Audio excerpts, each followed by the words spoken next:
Alright, so back to the story we go. When it does badly, the shares are worth less. If the company fails, they are worth nothing. They are worth nothing, sorry. Sorry. The share's value changes constantly, and shares can be sold at any time for whatever they are worth at that moment. Whatever they are worth at that moment. Sorry. People hope to discover a company before it was well known, very well known. Then they could buy stock cheaply. If the company became very successful, the value of the shares would shoot up, and a lucky investor could make a fortune. It could make a fortune. Just like a fortune cookie, right, you guys? Oh, yeah. So in the 1920s, the stock market was an exciting place for all of us people. The value of stocks kept going up and up. Sorry, excuse me. It looked like a way of gambling where everybody could win. Even people who didn't know anything about business wanted to try their luck. The most important place where stocks were bought and sold was on Wall Street in New York City.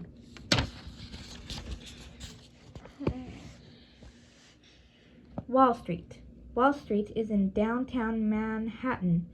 It is named for the wall that once stood at the city's northern border. In the late 18th century, men started gathering under a tree there to trade. The site became the main business area in the city.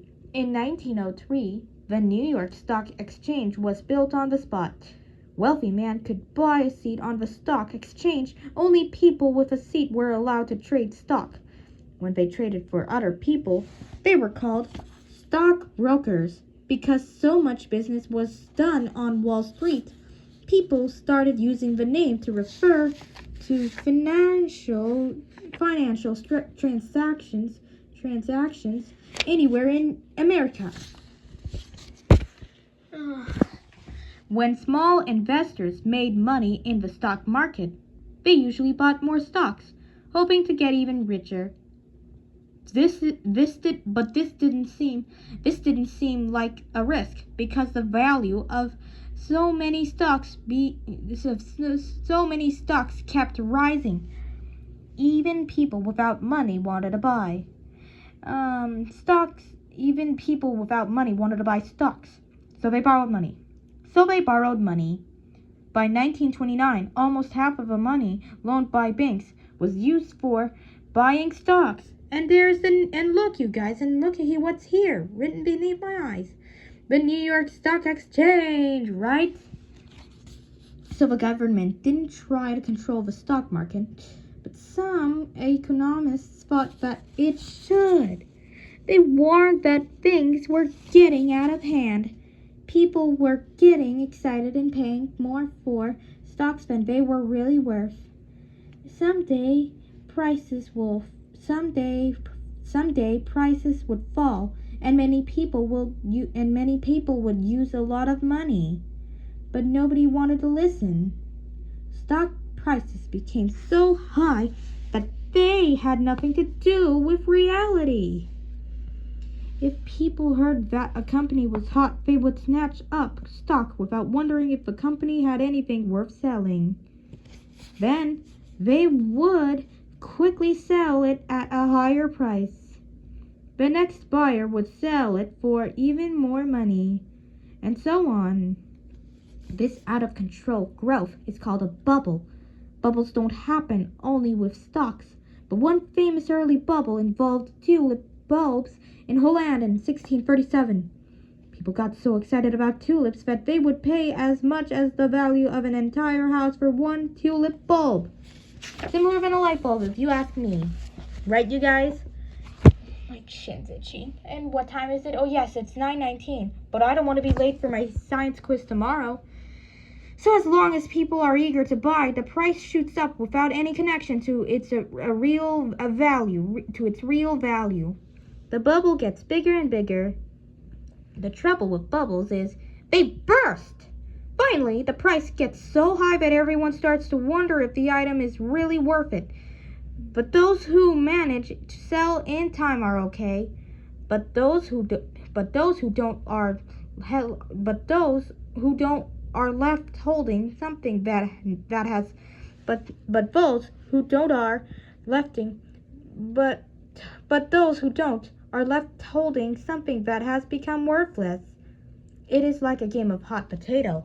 I love potato, but I don't want my hands to get burned because of that.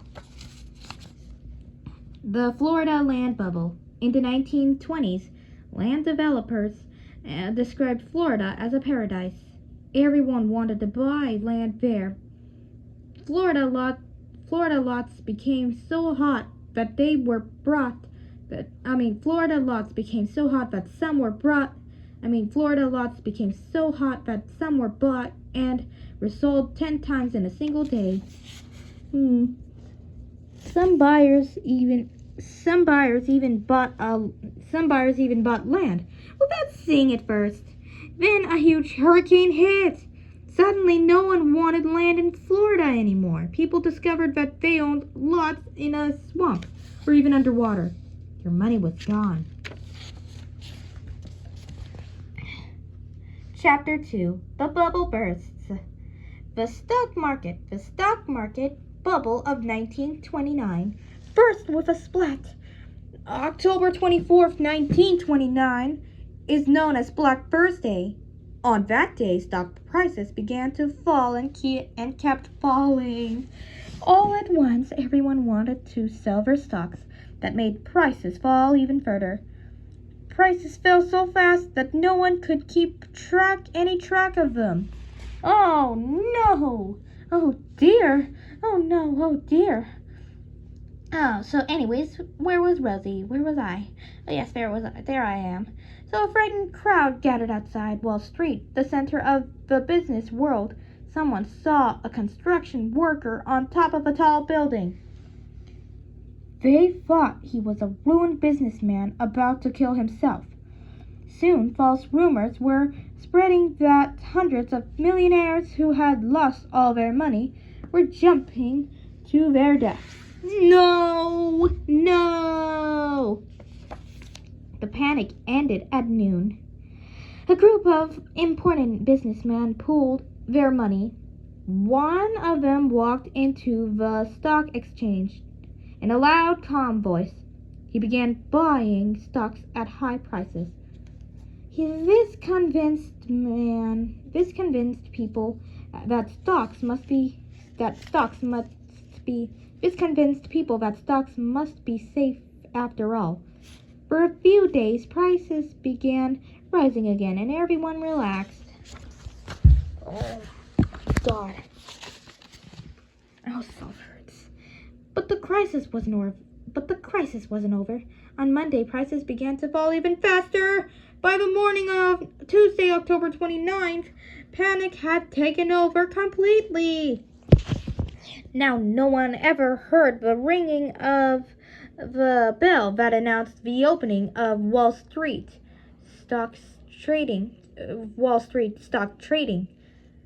one even heard the ringing of the bell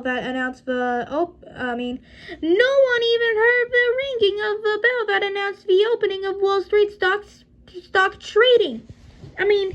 No one even heard the ringing of the bell that announced the opening of Wall Street stock trading.